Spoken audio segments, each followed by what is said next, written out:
Welcome back to Frugalman Outdoors. Today I'm going to build a de-spooler for my fishing line.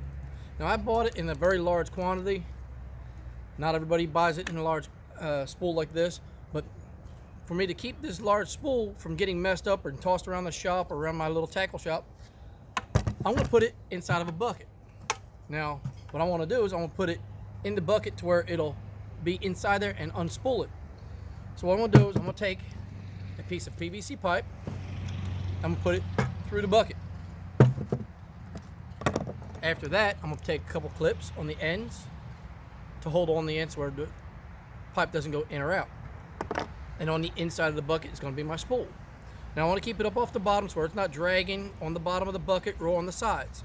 That way when I spool up my new reels or put new line on my reels, it doesn't get that twist to it like you would get a lot of times if you're not paying attention to how it's coming off, or if you're coming spiraling off the end. When you go to take your cast, you'll notice that the string is in a spool. So we're going to install this in the bucket to prevent that from happening. So for starters, I'm going to take a hole saw. That hole saw is slightly larger than the pipe. Put that in my drill, and I'm going to put it in the bucket, in the side of the bucket. I'm going to drill a hole in the side of my bucket. I want to keep the spool up off the bottom, so I'm going to put it about 2 inches below this rim. I'm going straight down below the handle, and I go straight in.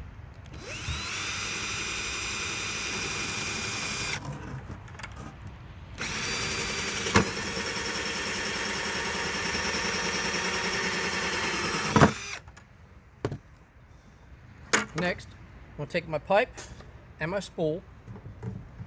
I'll insert my pipe to the center of my spool inside the bucket.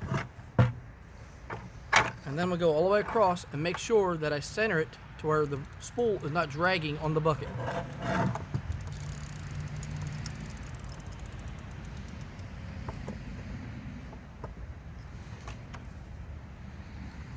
Once I have my location marked, I take my drill and my hole saw and I go on the other side.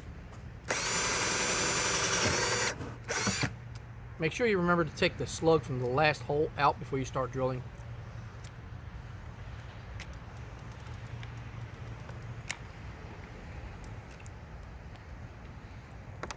Okay.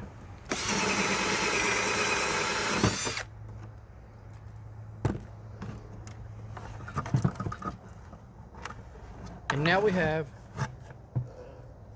the pipe all the way through the spool. The spool spins freely. And there's enough pipe sticking out on both sides so I can put my pins in. So at this point, you take the hole saw out and you insert the drill bit slightly larger than the pin that's going in.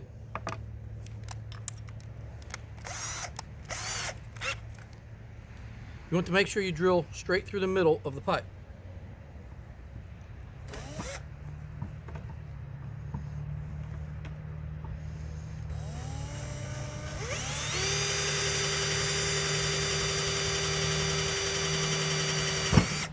Now you don't want to go on an angle one way or the other, so you want to make sure that when you're drilling it, you're drilling in a straight line straight through it.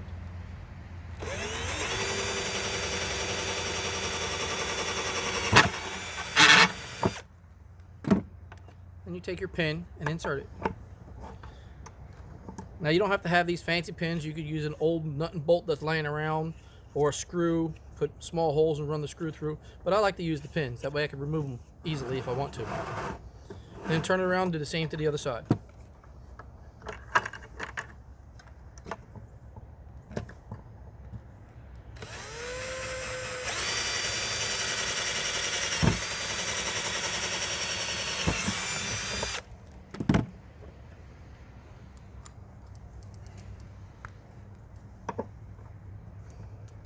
That one's a little bit larger. I need to wallow that hole out a little bit.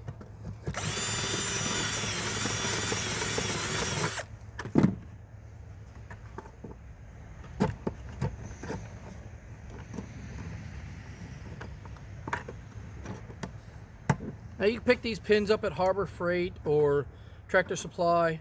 I got them at a small flea market area in my hometown. So they're only like $1, $1.50. So now that you have your pins in, that pipe will not come out of the bucket, and your spool is safely inside the bucket, and it'll turn as you spool up your reel. Now another reason I like to put it in the bucket is when I'm not using it, if I want to store it somewhere, I can take the pin out, remove it, set it down inside the bucket along with all the hardware, and put a lid on it, stick it in the corner somewhere. Also, if I decide to use a different size spool or different size test, I could change that over. And now that I have my bucket built, you can call it a de-spooler, whatever you want to call it. Now I'm going to re-spool this reel that I got. Take a look at my last video, you'll see how I like to take the line off of it.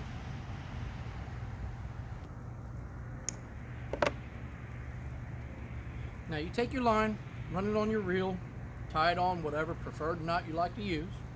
Make sure you hold a little bit of tension on there. That way you could also guide it back and forth on your reel and load it up.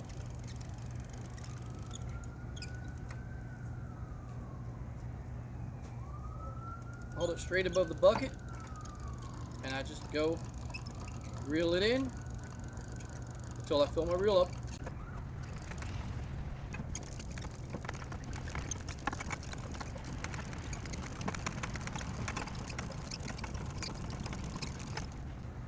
Now there you have it. I have all the line on there that I desire. And now I'm going to cut it loose.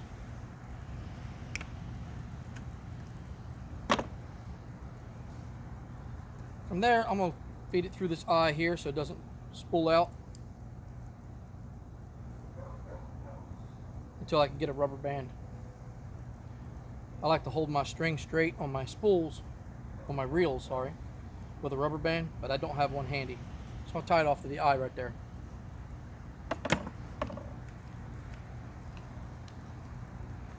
And after that, whatever is left here, we can back spool it on the big spool. You can put a lid on it the way it is now, or take it apart like I showed earlier, and then you stow it away for the next time you want to spool up one of your reels. I hope you found that helpful. Please like and subscribe. Share with your friends. See you next time.